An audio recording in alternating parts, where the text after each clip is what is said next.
Lalu seperti apa membaca momen keakraban antara Presiden Prabowo Subianto, Joko Widodo, dan SBY serta ketua lembaga yaitu ada Puan Maharani di Akademi Militer, dan apa pesan yang ingin disampaikan oleh Prabowo Subianto ke publik dari momen ini? Kita berbincangkan dengan Dewan Pembina Partai Gerindra, Mas Daniel Anzar Simanjuntak, dan juga ada pengamat politik sekaligus Direktur Eksekutif Carta Politika, Mas Yunarto Wijaya. Saya ke Mas Toto dulu. Mas Toto, kalau tadi ada di Ya, paket pengantarnya, Puan menyatakan bahwa ini kali pertama pertemuan antara Prabowo, SBY, Joko Widodo yang dilakukan secara santai. Kemudian juga tadi kita dengarkan ucapan terima kasih yang disampaikan oleh Prabowo Subianto. Apa yang Anda baca dari momen-momen ini? yang pertama sebetulnya ini kan sebuah rangkaian dari narasi yang memang dari awal Presiden Prabowo selalu sebutkan ya, bicara mengenai persatuan, bicara mengenai rekonsiliasi, bicara mengenai soliditas, gotong royong. Jadi memang sepertinya modal utama yang dianggap sangat penting oleh Presiden Prabowo ini adalah persatuan, stabilitas politik kalau kita mau lihat dari sisi analisis politiknya. Dan ini Hmm. kan hanya rangkaian saja bahwa sudah beberapa kali pertemuan-pertemuan yang sifatnya simbolik, walaupun misalnya antara Pak Prabowo dengan Pak Jokowi, Pak Prabowo dengan SBY, dan sampai sekarang masih menjadi isu ya, karena belum jadi kenyataan, misalnya rencana pertemuan Pak Prabowo dengan Ibu Mega, Hmm. bahkan bukan berhenti sampai level simbolik. Kalau kita lihat upaya Pak Prabowo untuk mengajak semua partai bergabung, artinya itu kan masih turunan dari narasi tersebut. Jadi apa yang terjadi kemarin memang dalam sebuah momen yang lebih santai, sebetulnya Hmm. memang terlihat sekali itu narasi yang sangat dikedepankan oleh Prabowo sebagai modal awal pemerintahannya untuk membangun stabilitas politik. Nah, memang munculnya Mbak Puan di antara tokoh-tokoh yang menjadi presiden atau pernah menjadi presiden ini kan memang menjadi menarik Hmm. tafsirnya. Sebetulnya kehadiran Mbak Puan bukan hal yang aneh karena seluruh ketua atau pimpinan lembaga negara kan diundang, ada ketua MPR, ada ketua DPD. Akan tetapi kan orang langsung mengkaitkan ini, bahwa ketika tidak hadir Ibu Mega, apalagi di tengah situasi pertanyaan besar, sempat ada ditundanya kader-kader PD Perjuangan datang ke retret, apakah ini berarti Mbak Puan memposisikan dirinya mewakili Ibu Mega, dan ini juga bukan hal baru, Mas Yasir, karena Hmm.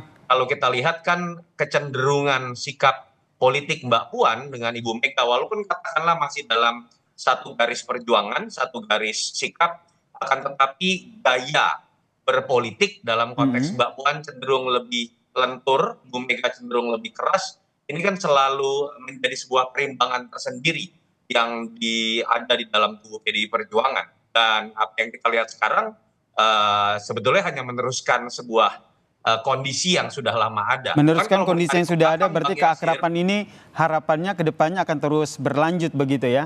ini Saya, Bang Yasir, tapi hmm, saya harus mengatakan satu hal. apa tuh Mas? Keakraban itu it's a one thing, itu bagus di hadapan publik sebagai sebuah simbolik bahwa tidak boleh ada konflik di bawah. Oke. Tapi jangan diartikan bahwa keakraban ini berarti siapapun harus masuk ke dalam barisan pemerintahan. Oke, Ketika tahan sampai yang di situ dulu ya Mas bersangkutan, Toto ya. Aku mau lempar ke Mas Daniel nih. Keakraban tadi hanya sebuah simbolik, tapi jangan sampai diartikan semuanya harus ikut pemerintahan. Tanggapan Anda? Iya, Mas Yasir, seperti disampaikan oleh Mas Yunarto tadi, ini adalah simbol, simbol politik atau simbol dari langkah politik yang ingin dilakukan oleh Pak Prabowo sebagai presiden. Hmm. Saya sering sebutkan bahwasannya akhlak politik, sebutlah begitu, atau fatsun politik Pak Prabowo pada saat ini, saya sering sebutnya dengan istilah upaya akumulatif advantage atau upaya mengakumulasikan kemajuan-kemajuan dari era atau rejim-rejim sebelumnya. Sehingga upaya yang ingin dilakukan Pak Prabowo itu adalah upaya mempersatukan. Jadi apa kebijakan-kebijakan politik atau kepemimpinan-kepemimpinan yang Hmm. punya nilai-nilai baik itu kemudian disatukan. Nah, hal-hal yang buruk dari masa lalu itu kemudian dinegasikan dan Pak Prabowo memulai langkah baru yang itu langkah-langkah mengakumulasikan kemajuan-kemajuan saja, kemudian mengabaikan atau membuang Hmm. hal-hal yang punya dampak buruk atau kebijakan-kebijakan yang punya kecenderungan buruk. Itu yang pertama. Hmm. Kemudian kedua, apa yang terjadi pada kegiatan retret atau parade senja kemarin itu adalah hal yang biasa. Kenapa? Karena memang seluruh petinggi negara itu diundang, ketua Termasuk DPR Presiden kelima diundang. Megawati Soekarno Putri? Ya, saya tidak tahu persis terkait dengan apa namanya posisi diundang atau tidak, tapi semua pihak petinggi negara, berarti kalau semua presiden diundang, saya tidak tahu, tidak mampu menjawab apakah Ibu Megawati diundang atau tidak. Yang jelas Pak SBY, Pak Jokowi hadir sebagai salah satu simbol persatuan itu. Pak, dalam sejarah kita kan jarang sekali, Hmm. bahkan relatif tidak pernah begitu presiden-presiden sebelumnya itu ditempatkan pada posisi yang terhormat.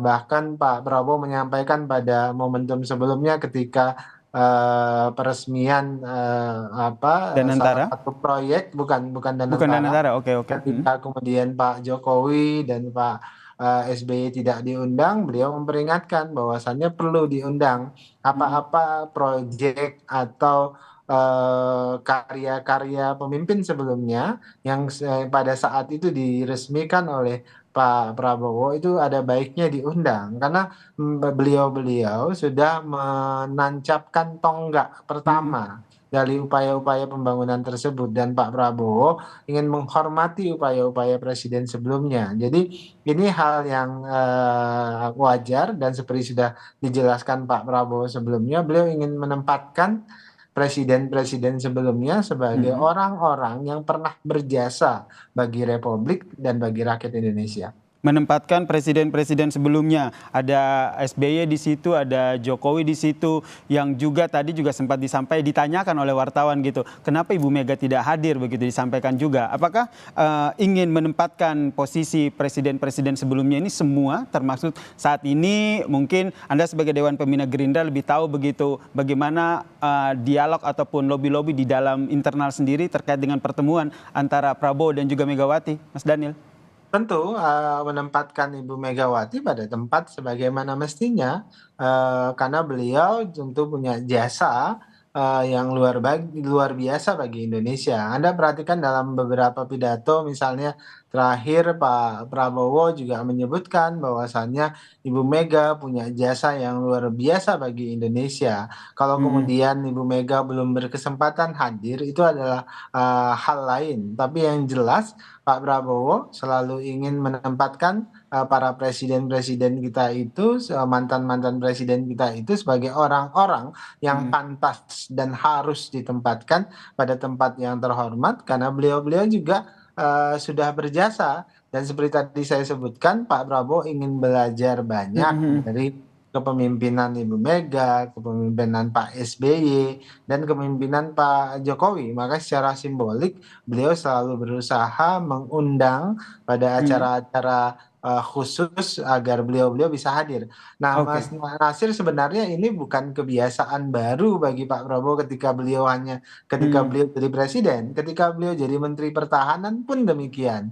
Menteri-menteri pertahanan sebelumnya itu selalu diundang. Bahkan petinggi-petinggi TNI yang sudah Hmm. pensiun itu selalu beliau undang dan beliau tempatkan di tempat yang sebagaimana mestinya, memberikan penghormatan. Memberikan Kami penghormatan, ini ya memberikan tempat sebagaimana mestinya ya. Saya ingin ya, ke Mas Toto. ini Mas hal Toto, yang sama sebenarnya di mm-mm. Gerindra juga beliau melakukan hal yang serupa. Jadi Oke, ini melakukan sebenarnya hal yang serupa akhlak ya. atau fatsunnya Pak Mm. Prabowo.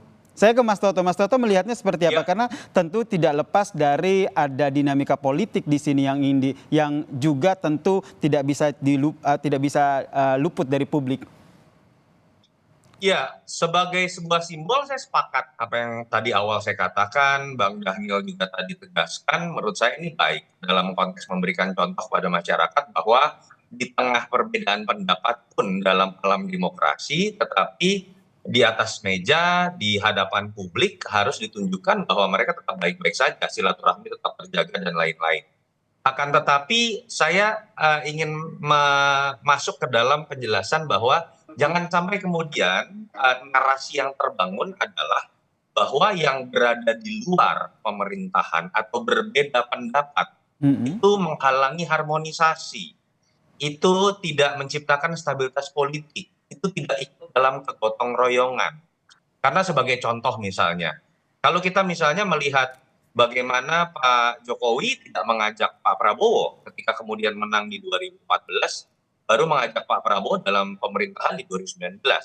Apakah serta-merta kita bisa katakan bahwa saat itu Pak Prabowo kan tetap keras mengkritik ya, bahwa Pak Prabowo kemudian tidak masuk ke dalam sebuah harmonisasi pemerintahan, kan tidak.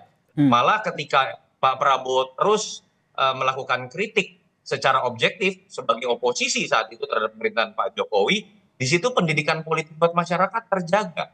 Di situ aspirasi masyarakat yang tidak semuanya bisa diselesaikan oleh pemerintahan tetap bisa disalurkan. Itu juga yang kalau kita lihat di negara-negara maju ya, Bang Nasir, bahwa Hmm. misalnya di Amerika Serikat, perbedaan pendapat yang cukup tajam, bahkan kritik dari mantan presiden kepada presiden, itu bagian dari demokrasi yang memperkaya wacana. Dan itu menurut saya esensi dari demokrasi, bahwa kebisingan harus terjadi selama sifatnya konstruktif, saling kemudian mengisi.